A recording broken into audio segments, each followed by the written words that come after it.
আমি পূর্ণেন্দু মহাপাত্র। আমি বাঁকুড়া জেলার রায়পুর থেকে আসছি।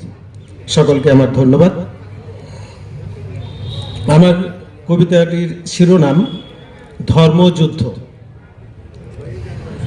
প্রাণের বদলে যুদ্ধ হয়েছে শুরু, যুদ্ধে তবুও অনেক প্রাণ যে যায়।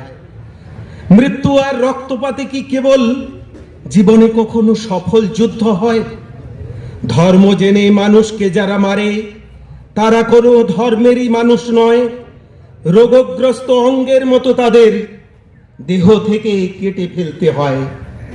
মানুষের বিবেক ধ্বংস করে যারা ধর্মের নামে হাতিয়ার তুলে দেয়, নির্বোধের ভবিতব্য এটাই, আপনি অস্ত্রে আপনি বিদ্ধ হয়।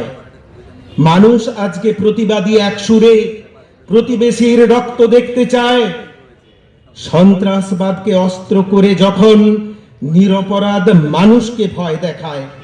অর্বাচীনে শিক্ষা দিতে যুদ্ধ, মানুষ মারা উদ্দেশ্য তার নয়। শক্তিশালী যখন যুদ্ধ থামায়, বিশ্ব মাঝে এটাই প্রমাণ হয়। যুদ্ধ চলে সারা জীবন জুড়ে, যুদ্ধের তবু অবসান নাহি হয়। ক্ষুধার জন্য যুদ্ধ হয় না যে, ক্ষুধাকে যুদ্ধের হাতিয়ার করে নেয়।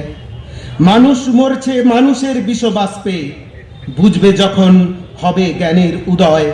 শান্তির বাণী সেদিন নিয়ে এসো, থামবে যুদ্ধ সেদিন ছাড়া নয়। নমস্কার।